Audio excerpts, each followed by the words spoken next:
HRN listeners. As we celebrate our 15th year, we are deepening our commitment to giving voice to the next generation of food systems storytellers, and we need your help. Our internship and fellowship programs help activate new possibilities for underrepresented and underestimated young people through experiential journalism, audio engineering, and production training. Through these unique programs, HRN helps food equity stewards build essential workforce readiness skills that expand their potential and foster economic mobility. Please consider supporting these critical programs. And with a minimum donation, you can be entered to win a dinner for two at an amazing restaurant in one of 8 cities and tickets to a concert at a great venue in one of those cities. We have incredible partners across the country who have donated, as they also share our passion for helping to educate the next generation of food systems storytellers. Check out heritageradionetwork.org/15 to donate and enter to win today. That's heritageradionetwork.org/15 to donate and enter to win today. And make sure you donate before March 31st. Thank you. Hearst Ranch is a proud sponsor of the Heritage Radio Network. Learn more about Hearst Ranch at HearstRanch.com. You're listening to Heritage Radio Network. We're a member-supported podcast network broadcasting over 35 weekly shows live from Bushwick, Brooklyn. This year, we're celebrating 10 years of food radio. For the past decade, we've been taking you behind the scenes of farms, restaurants, breweries, school cafeterias, and more. It's been 10 years, and we are just getting started. Find us at heritageradionetwork.org.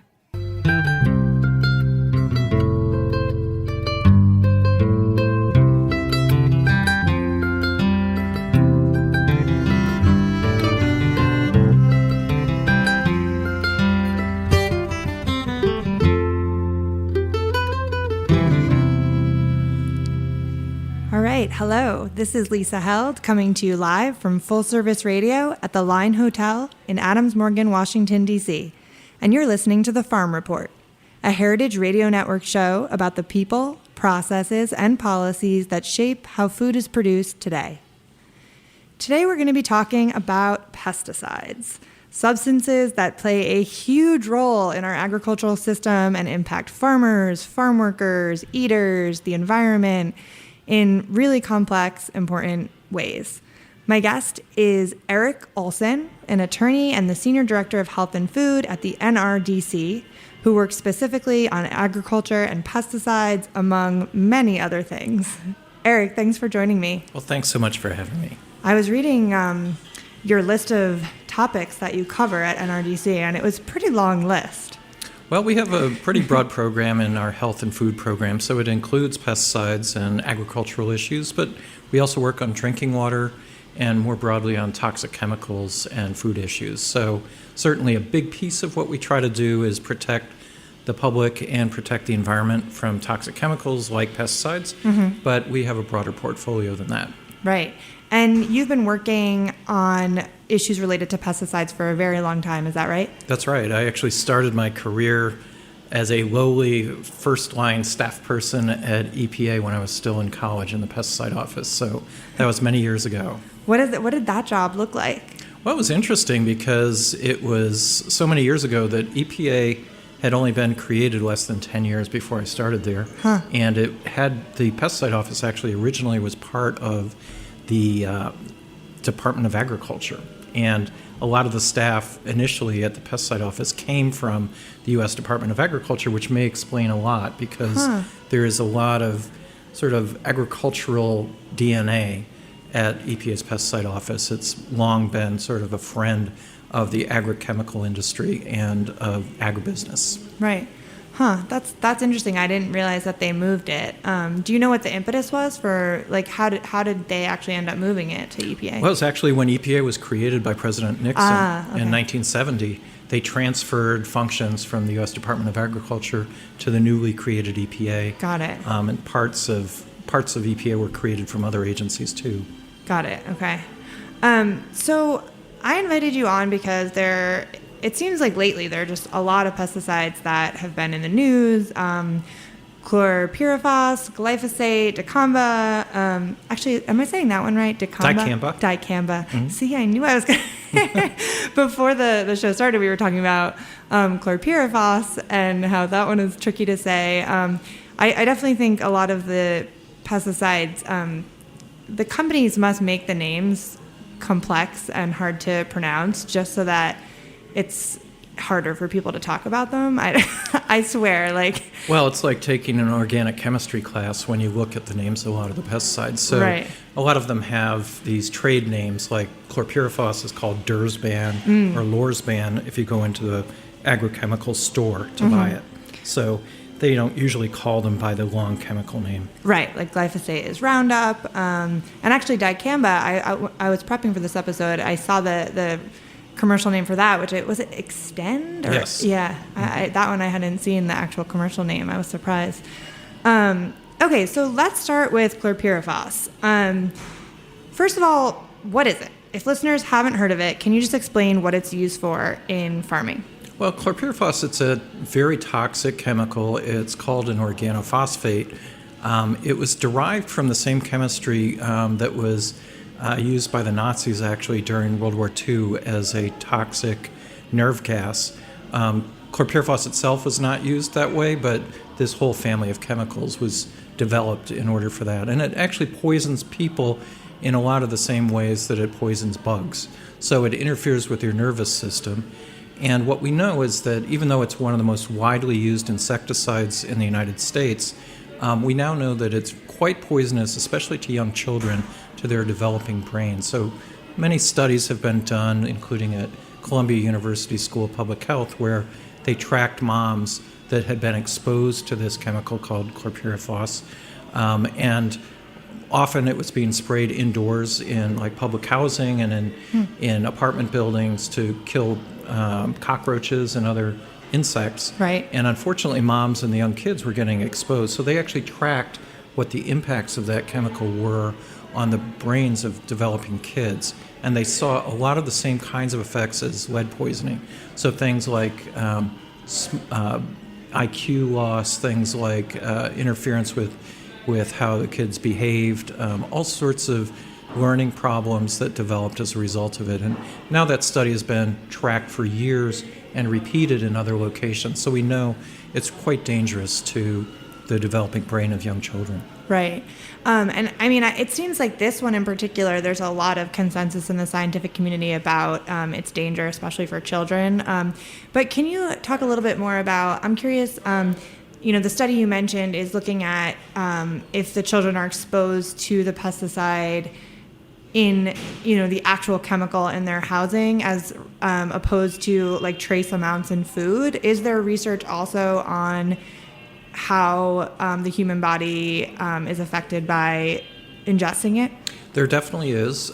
So actually, as a result of some of those studies, EPA some years ago banned the indoor use of chlorpyrifos, and that whole family of chemicals. Almost all uses of these organophosphates cannot be used indoors because the exposures are just staggeringly high. You get lower doses usually from eating food that's been sprayed with chlorpyrifos, but there are studies also showing that there are real risks from just eating the food that has been sprayed with chlorpyrifos or drinking water that has this chemical in it. So, in fact, EPA, under the previous administration, under the Obama administration, proposed to ban chlorpyrifos outright. And unfortunately, when President Trump came in and brought in a lot of his cronies that were very close to the chemical industry, EPA decided not to finalize that ban. And we're still in litigation to try to move forward with a ban at the federal level. Right. I've been trying to follow the news about the ban and whether it is banned, it's not banned. It feels like it's kind of been like a game of ping pong. It keeps changing, right? And I was going to ask you what the current status is. So right now it's technically legal. The ban is not in place. Correct. Right. It's currently technically legal, even though EPA proposed to ban it and was under a court order to finalize and go forward with a ban.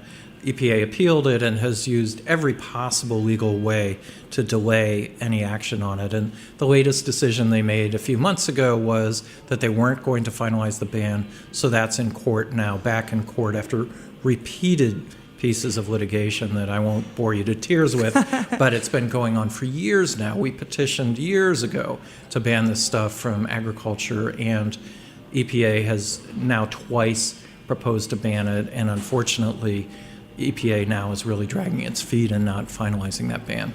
Right. And from what I understand, there was actually some research that the EPA did on its own that also found that chlorpyrifos was incredibly toxic. Is that Yes, right? there are multiple studies, so it's not just this Columbia study I mentioned. EPA did a survey looking at all sorts of data that had been collected on people that had been exposed, on animals that have been exposed, on what they call developmental neurotoxicity, which is as a young animal is developing, what are the impacts on the brain. They've even, the Columbia study did MRIs, and they looked at the brains of kids that have been exposed and compared them to kids that had not, and showed very real, clear impacts of the exposure. So I think the science is pretty ironclad that this is a serious problem and we need to get rid of it, but because of the power of the chemical industry, we continue to see it being sold. Right. And you know what? Actually, just back to the risks, again, one thing we didn't talk about is farm workers and farmers. And I think that a lot of times when we talk about the risks of pesticides, that gets left out, because people, I understand it's like you're eating the food you're eating, and so you're worried about your health or the health of your child.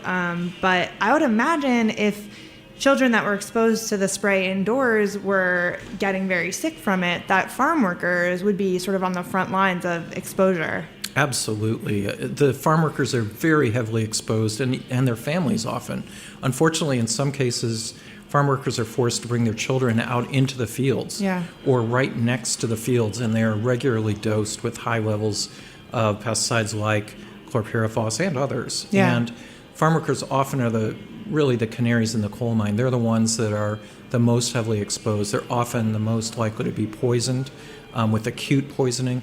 And obviously, when you're exposed at that level, or when their kids are exposed at high levels, we can really see adverse impacts. So they actually the farm workers have been part of the litigation to try to ban this stuff. Oh, interesting. What kind of crops is chlorpyrifos generally used on? It's used on all sorts of fruits, vegetables, nuts, just a wide array. It's one of the most heavily used insecticides in the United States. So you'll see it sprayed on apples. You'll see it sprayed on just about any kind of nut that you'll grow in California, for example. More is used in California than any other state, but it's used all over the country. Okay.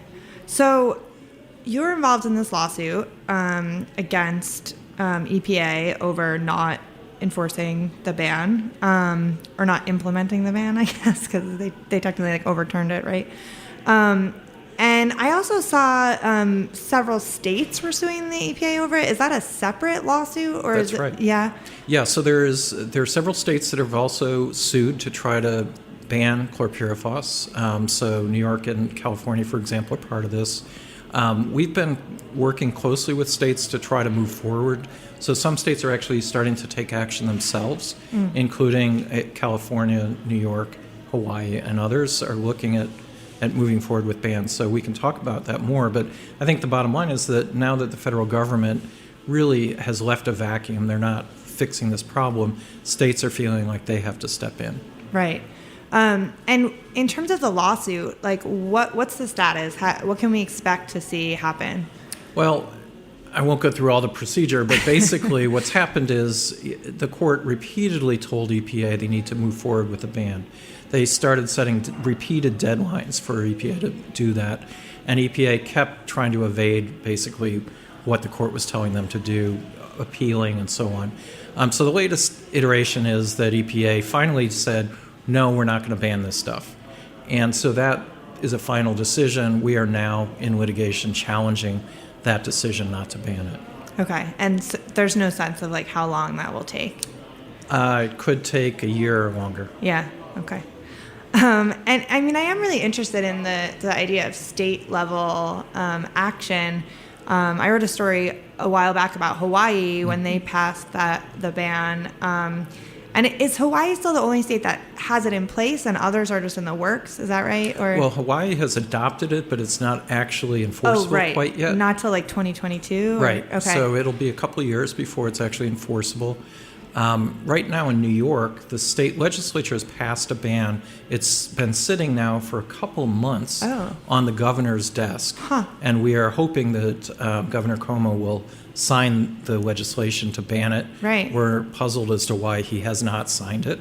California also has started the process formally of banning it, but that could take as much as a year, maybe a year and a half. So they formally initiated the process, sending letters to what are called the registrants. Those are the chemical companies that make it, saying, hey, we're going to ban this stuff. You have to make a case as to why we shouldn't. Okay. So that process is formally started in California. Okay, so yeah, those could be coming fairly soon. And when states pass bans against pesticides like that, could the federal government overturn them? Like, what kind of authority does the state have on a pesticide like that? Well, generally, the states are free to adopt stricter regulations of pesticides than the federal government does. So if a state like California or New York or Hawaii wants to ban a pesticide, they can. There are now some real arguments between the federal EPA and California on labels. So there's a pesticide called glyphosate or Roundup. Oh, yeah, we're going to talk about that, too. We can We'll get into there. this, but so there is a lot of back and forth between the states and the federal government on labels for pesticides because EPA has to actually approve a label. So if a state wants to require a label change on a pesticide, then the registrant or the maker of that pesticide has to get approval from EPA for it. Okay. But states, so there's a labeling kind of debate, but in general, like, you don't see a ban like the one that passed in Hawaii. You don't see that ever being overturned, like challenged? No, I don't think so. There's a Supreme Court case that actually that's pretty clear that the states are allowed to go forward with that. The chemical industry, one of their dreams is to preempt or tell states that they cannot be any stricter than the federal government. And there are some states that have actually adopted no more stringent than clauses in their environmental laws. But as a general matter, states are free to ban or restrict pesticides more strictly than the federal government does. Right. So I want to get to Roundup or glyphosate, but that's going to be a whole conversation too. Before I go there, we've sort of been hitting on this question is standing out in this conversation, I think, which is like, why isn't the EPA regulating this pesticide that they found to be toxic, right? And I just want to ask you kind of a big picture question, which is, I guess, why? Why do you think that is? And also, I think all of us that have been following the news have been seeing that the EPA right now is just kind of rolling back all kinds of environmental regulations. And you're someone who's been working on this stuff for a really long time. And I'm just curious if does it really feel like a very different moment at the EPA from your perspective? It does. Unfortunately, I really feel like the environment and public health is under siege right now. We're seeing unprecedented rollbacks of environmental regulation across the board, of public health protections that have been on the books for years, of proposed bans that had been developed after many years of study that are just being rolled back. And it's not just in climate. It's not just in pesticides. It's not just in toxic chemicals. It's air pollution. It's environmental justice protections. And frankly, a lot of the staff, the political staff that are being brought into EPA are former chemical industry executives. So it's a bad mix of policies that are really counterproductive and undermining public health and environmental protection, and bringing in people literally from chemical companies, from pesticide companies, to run the programs that basically they're now rolling back because their former employers were unhappy with them, and they're brought in specifically to eliminate some of the basic protections that we all take for granted. Right. Hasn't that issue kind of always been in play, though, that there's sort of a revolving door between like the EPA and some of the chemical companies, or it does feel like it's a lot worse now? I think it's worse. Yeah. I think there's always been issues. The pesticide office, as I mentioned, came out of the agriculture department. So the pesticide office has never been exactly a mecca for extremely strong regulation. I mean, it's always had a pretty industry-friendly bent. Mm-hmm. Even though the laws give EPA a lot of authority to ban toxic pesticides, EPA has generally been very reluctant to use those laws under Democratic and Republican administrations. But I have to say, I think where we are now is unprecedented. The rollbacks and the sweeping nature of the efforts to undermine public health and environmental protections, I think is unprecedented. I did actually work in the General Counsel's office at EPA under President Reagan. After Ann Gorsuch was basically unceremoniously fired or pushed out. So Mr. Ruckelshaus came in. He was the administrator, was a very strong administrator. But, we did see a lot of efforts in previous administrations to roll back some regulations. Mm-hmm. But I think the scope and the sweeping nature of the efforts now is unprecedented in my career. And I've been kicking around doing this for 3.5 decades. Right. Yeah, it's crazy.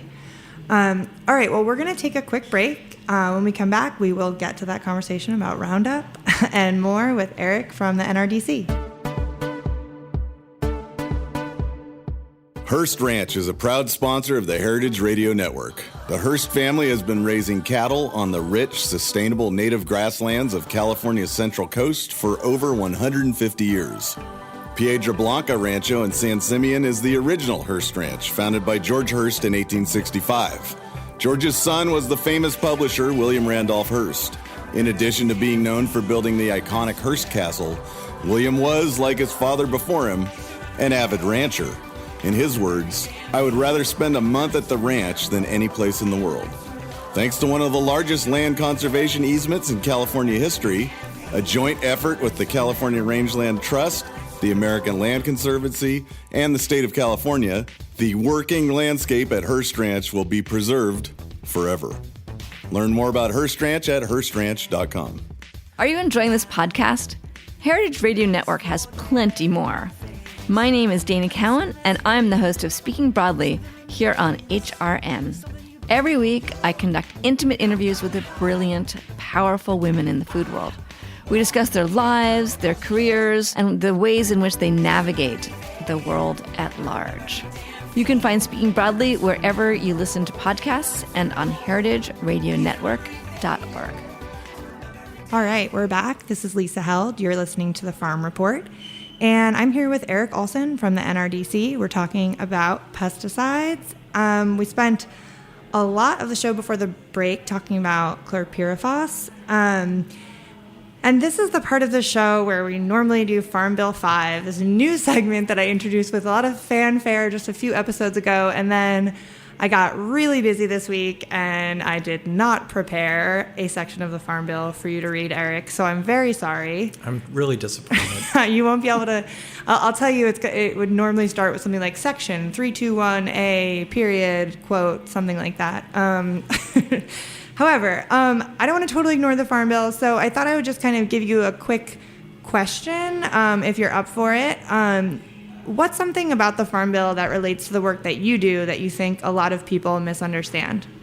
Well, I think most people don't realize how sweeping the Farm Bill is. It has these provisions that most people would have no idea would be in a Farm Bill. Things like nutrition programs, like the food stamp provisions called SNAP. A lot of provisions that specifically relate to crop insurance. That's what people think of when they think of the Farm Bill. But there were also provisions on food waste that got into the Farm Bill. There are a lot of provisions on research. It's just this massive piece of legislation that I don't think any single person really understands everything that's in that bill. It's so huge. So It's actually really important. It comes up every 5 years. We've worked on it for many, many years, and sometimes it has good stuff in it, and sometimes it has bad stuff in it.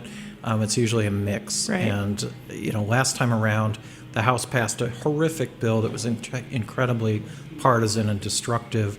The Senate negotiated a bipartisan bill that was actually not bad, and it ended up that the Senate bill, something pretty close to the Senate bill, ended up being enacted this time. So we'll see what happens next time. They're starting the debate, I'm sure, very soon on the next Farm Bill. Right. And there seems to be a lot of conversations right now around appropriations, and everybody's fighting for money for the Farm Bill programs that were included. So we'll see how that goes. Okay, so let's talk about Roundup. So glyphosate, the active ingredient in Roundup, is the most widely used agricultural chemical in history, apparently. There have been multiple lawsuits over the past year where people claiming it caused their cancer have won and been awarded millions of dollars. One thing I wanted to bring up is, that's been kind of dominating the news cycle. There's been a lot of reports about those lawsuits, and you read them and you kind of think like, wow, this courts are deciding this chemical causes cancer. This is not good news for Roundup, right? And then there was just an article that just came out in the New York Times this past Sunday. I don't know if you saw it. Yeah.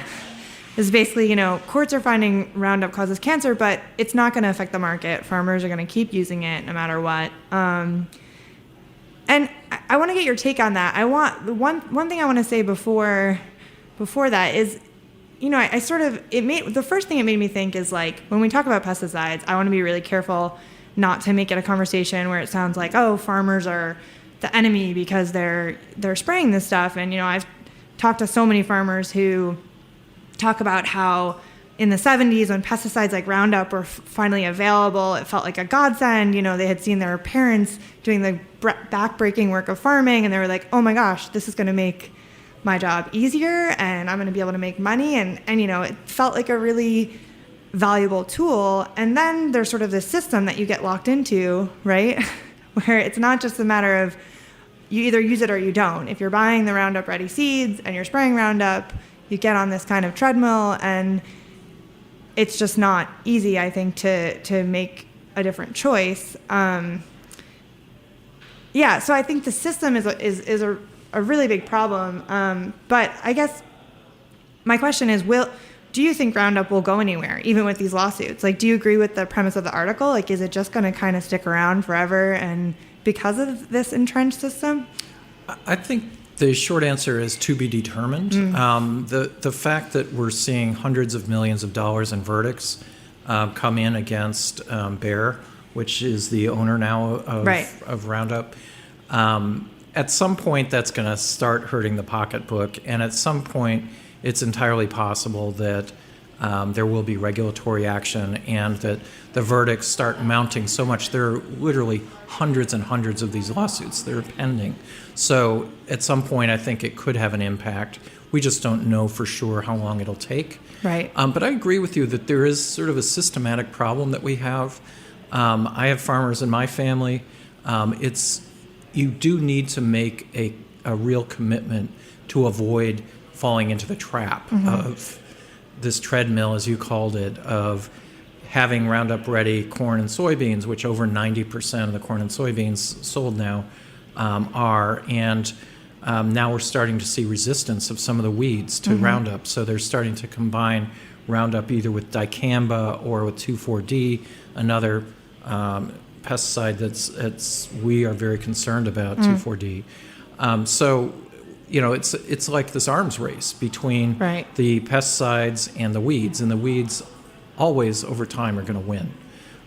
Nature finds a way, as a popular movie once said, and I think that's really true, that really the only way we're going to actually over the long term solve our problems is by moving towards more regenerative practices where we work with nature on how to control pests rather than constantly using these hard chemicals that eventually nature is going to find a way around.